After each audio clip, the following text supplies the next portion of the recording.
Neste vídeo, vamos ver o conceito de diferença entre almas penadas e demônios. Um rabino explica como funciona essas questões no judaísmo.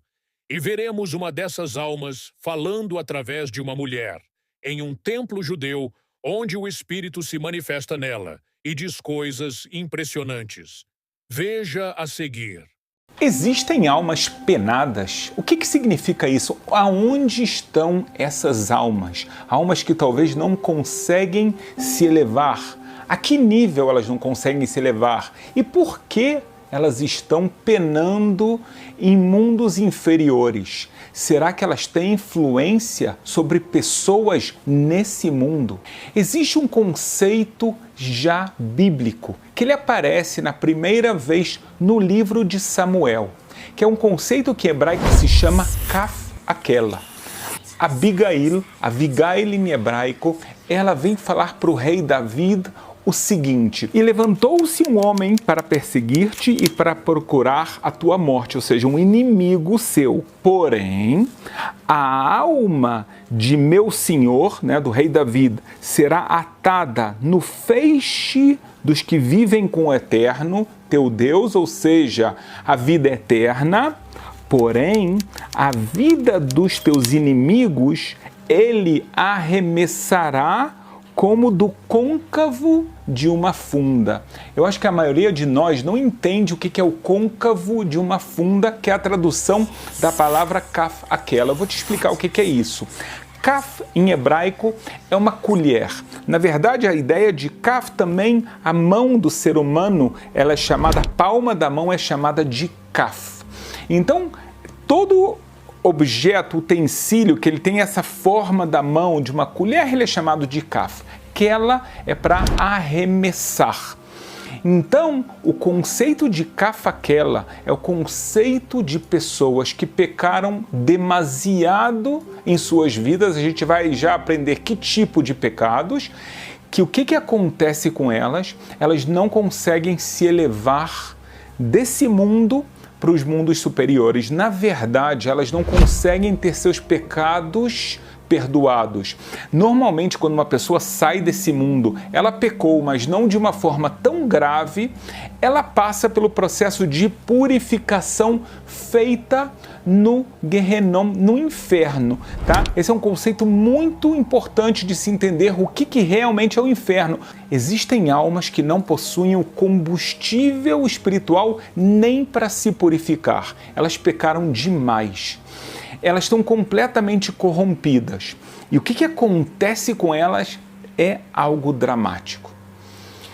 Através da Kabbalah, Deus nos ensina, como você viu aqui, uma fonte bíblica, que essas almas elas são arremessadas por mazikim, anjos maus. Nós tem anjos maus que arremessam a pessoa de um lado para outra. A Kabbalah afirma que elas também, essas almas, elas são perseguidas por esses mazikim, por esses maus anjos, e até mesmo um conceito espiritual. Existem cachorros que estão tentando morder e comer essa pessoa.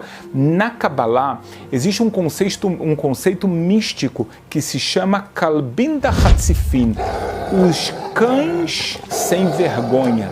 Na verdade, a gente não está falando de cachorros, tá? De qualquer raça. É um tipo de mazik, é um tipo de anjo que a comparação, a representação que a gente teria nesse mundo é como um animal que morde, que machuca. Essas almas, então, elas estão num estado de profundo desespero. Elas estão numa situação de perseguição e elas tentam fugir disso. É realmente algo muito grave. Isso é fruto, há que entender, do mau livre-arbítrio que a pessoa fez nesse mundo. Vamos entender isso aqui melhor. O que acontece? Existem pessoas que nesse mundo elas se corromperam. Especialmente elas se corromperam por desejos materiais. Eu posso te dar 2 exemplos sobre isso. Um primeiro exemplo é uma pessoa que se corrompeu por algo proibido. Ele ele estava completamente viciado em sexo, então não tinha para ele limites de mulheres, seja a esposa dele, tudo bem, mas aí ele procurava outras pessoas, casadas, solteiras, enfim, foi uma pessoa que fez muitas e muitas vezes o mesmo pecado, mas no nível de pecado. Porém, existe também uma pessoa que até mesmo pode ser que ela não pecou, mas ela era tão materialista nesse mundo que ela não consegue tirar isso do seu ser. O que eu estou querendo falar é que todo mundo sabe que a gente tem um corpo e a gente tem uma alma. Esses desejos é quando a gente está escutando o nosso corpo. Normalmente tem algo positivo em escutar o nosso corpo. A gente precisa descansar, a gente precisa de prazer, a gente precisa comer e assim por diante. Porém, a gente está falando de um nível que a pessoa ela começa a ficar completamente subordinada ao seu corpo, subordinada aos seus desejos materiais. É, por exemplo, a pessoa que fala completamente, eu vivo para comer, eu vivo por causa do meu dinheiro. Ele já tem dinheiro para viver 18 encarnações, mas ele precisa de mais, mas a nível de vício, como se aquilo fosse um valor por si próprio e não um meio para eu ter uma vida tranquila e poder fazer muitos preceitos, muita caridade, muitas mitzvot com isso. Então, esse é o nível das pessoas que estão no nível do kaf aquela, nesses arremessos. E o que acontece? Essas almas, elas estão vagando por aqui. O Talmud, numa das partes mais místicas no Tratado de Shabat, traz que Rabi Eliezer era o rabino do grande Rabi Akiva. Ele traz para a gente algo incrível. Ele fala que realmente a alma dos tzadikim é uma alma que ela está nos mundos superiores, ela está muito próximo do seu Criador. Por outro lado, ele traz exatamente a descrição do Kafaquela. Ele diz que um anjo está de um lado, o outro anjo em outro lado do mundo, e eles ficam arremessando as almas dos malvados, como está escrito que eu vou arremessar as almas dos seus inimigos. Então a gente tem aqui uma fonte agora a nível místico que descreve esse nível. O Tratado de Brachot, ele traz uma história espetacular, fascinante sobre duas almas que estavam no cemitério que não conseguiam se elevar, e um Hassido, uma pessoa de um nível de pureza, de bondade extrema, ele conseguia escutar a voz dessas duas almas. E ele entendeu o drama que elas estavam passando. É uma história fascinante. Então agora a gente vai passar para outra parte. O que acontece é o seguinte. Então essas almas são almas que estão por aqui. Existem almas que não se elevam. Isso é muito triste, isso é muito ruim. Muitas pessoas falam sobre a ideia de fazer ciência, né? A ideia de trazer almas, se comunicar com elas, ouvir o que essas pessoas estão falando, o que elas estão passando, talvez receber informações. Existe isso.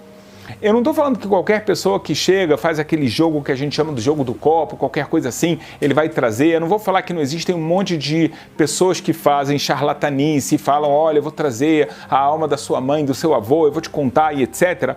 Tá? Eu acho que hoje em dia, infelizmente, tem muita enganação, mas há que saber que existem almas que estão transitando nesse mundo. Não obrigatoriamente no cemitério.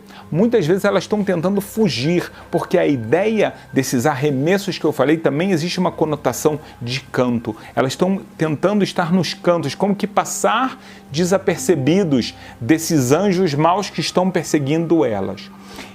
O que elas buscam fazer? Muitas vezes é entrar no corpo de outra pessoa, que é um conceito que normalmente na Gemara, no Talmud, antigamente se chamava de espíritos, tá? Um conceito muito fácil de falar, mas em hebraico é Ruchot, e isso tem uma importância. Por quê?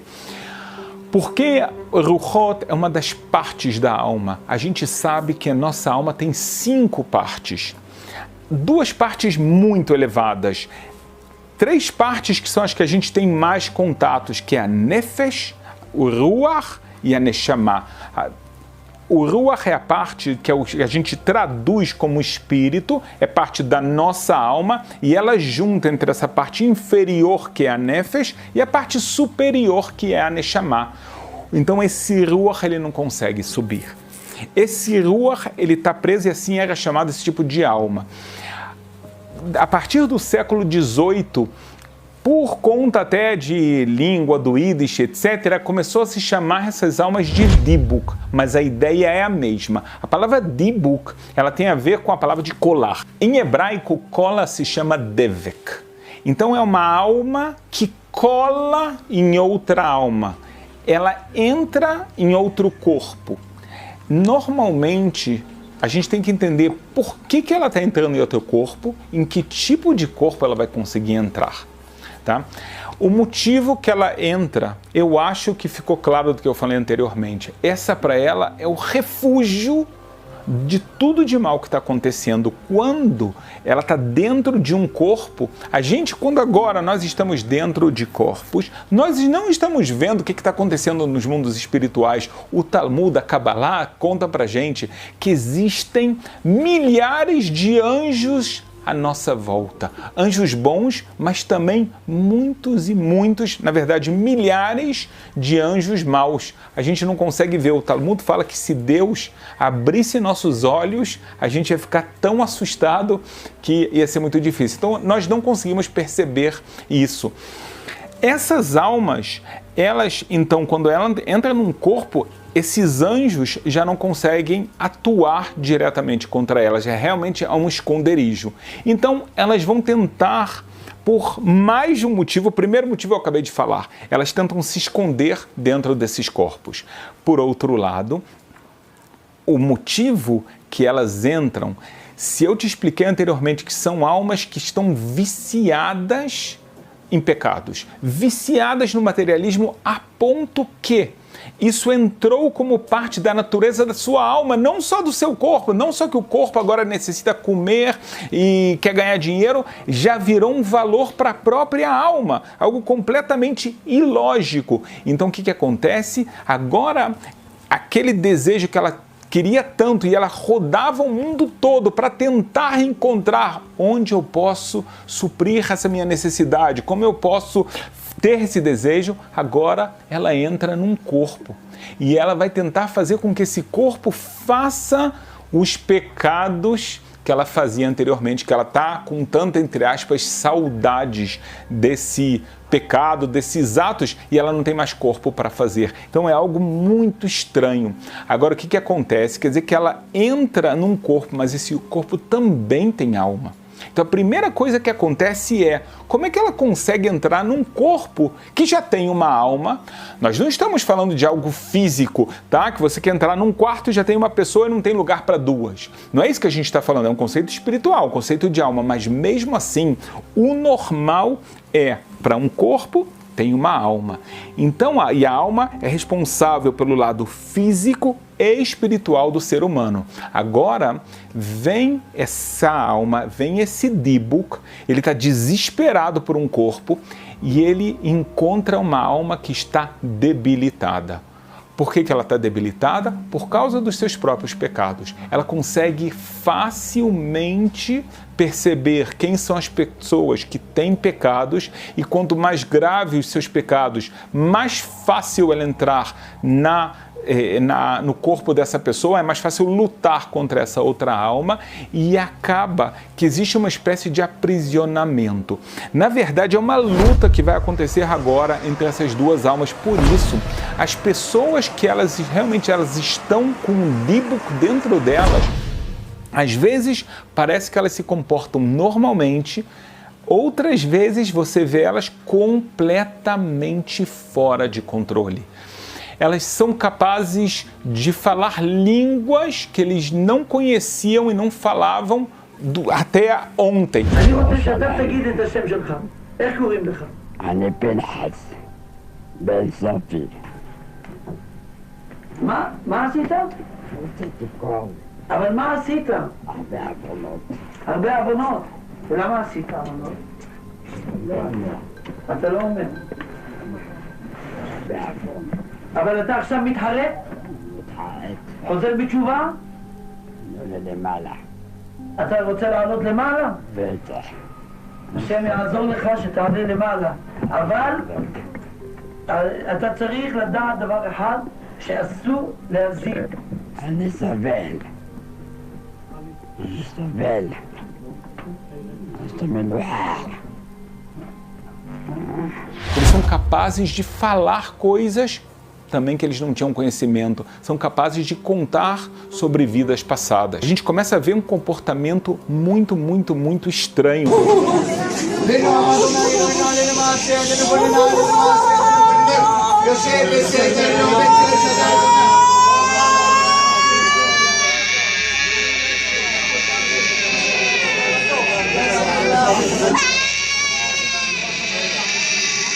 A parte, né, que vem dessas almas desse Dibuk. Então o Dibuk é uma alma que entrou num corpo com o objetivo de fugir do seu sofrimento, por outro lado, de assumir um corpo e poder pecar. E talvez tem mais um segredo que eu vou te contar daqui a pouco. Acontece essa grande briga. Eu aqui tenho que fazer uma grande ressalva. Muitas pessoas falam, Rabino, eu já vi Dibuk, eu tô com Dibuk, eu vi pessoas assim, os olhos delas viravam, que pode ser um sinal até, mas se contam muitos fenômenos e etc. Eu quero falar que no passado existiam muito mais fenômenos de Dibukim, tá? Dessas almas. Dibukim é o plural em hebraico da palavra Dibuk. Existiam muito mais, a ponto que o grande sábio Gaon de Vilna, Rabbi Eliyahu Kramer, da cidade de Vilna, da Lituânia, tá? Ele fala que ele presenciou pessoas que tinham esse fenômeno de Dibuk. O Hafetz Haim, outro rabino que está acima de qualquer desconfiança, ele conta não só que ele presenciou, como as pessoas contam que ele retirou almas que estavam se apossando de outros corpos. Então a gente sabe que isso aconteceu na cidade de Novardok. Existia uma época que existiam grandes tzadikim e eles viam pessoas falando coisas que elas não tinham como falar e contando seus pecados. E esse era o motivo, elas estão desesperadas falando, eu estou possuída. Existe isso. Então a gente sabe, a gente tem relatos históricos também. Antes disso, eu acabei de contar para você que no Talmud, já se contam de almas aqui, o exemplo do Talmud, não eram de almas que se apossaram de outros corpos, mas sim que elas estavam rondando por aqui por não conseguir se elevar, por motivos completamente materialistas. Mas, então relatos sobre isso não faltam, mas aqui entra essa ressalva que eu falei de pessoas que começam a inventar ou pensar e pessoas que querem falar, olha, vem aqui que eu vou tirar, basta você pagar e etc. Eu quero deixar claro que mesmo dentro do judaísmo, uma vez uma pessoa chegou, ela estava com um comportamento muito estranho, uma pessoa chegou para o Rebbe de Satmer, um dos grandes rabinos falecidos na década de 70, falou, rabino, eu estou com um Dibuk, eu estou me comportando dessa forma e dessa forma. O rabino falou, eu recomendo que você procure um psiquiatra. Nem tudo que parece Dibuk, de coisas estranhas, são realmente Dibukim. Às vezes a pessoa tem problemas psiquiátricos, ela precisa de tratamento, tá? E a gente sabe hoje em dia que existem, infelizmente, vários tipos de doenças, vários tipos de comportamentos, então nem sempre é Dibuk. Até mesmo é importante saber que hoje em dia cada vez diminui mais o número de Dibukim que existe. Aqui eu vou te contar um segredo. Poucas vezes eu contei isso. Eu tive o mérito de 2 vezes na minha vida me reunir. Talvez ele é o maior cabalista da atualidade.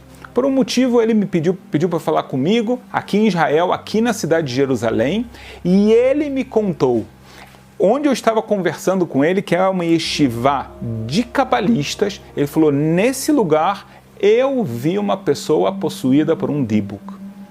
Agora, a grande pergunta que a gente tem é, uau, isso pode acontecer. Por um lado, então a gente vai tentar estar forte espiritualmente para não deixar que isso aconteça com a gente. Mas como realmente se faz para tirar um Dibuk de dentro de um corpo. Saiba que o Dibuk, ele prejudica o corpo. Ele também, mesmo na saída do corpo, quando ele vai sair desse corpo, ele muitas vezes quer causar algum dano. Ou seja, tem uma maldade, tem alguma coisa. Muitas vezes o Dibuk, ele fala os pecados que ele fez anteriormente. Então, como é que se faz? Qual a cerimônia que é capaz de tirar um Dibuk? Na verdade, tem dois pontos principais que se fazem para tirar o Dibuk de uma pessoa. A primeira existe um salmo poderosíssimo que ele trata exatamente da parte de espíritos, demônios e coisas assim. Quando você lê ele, você percebe alguma coisa. Ele tem nomes de anjos também, anjos maus, dentro desse salmo.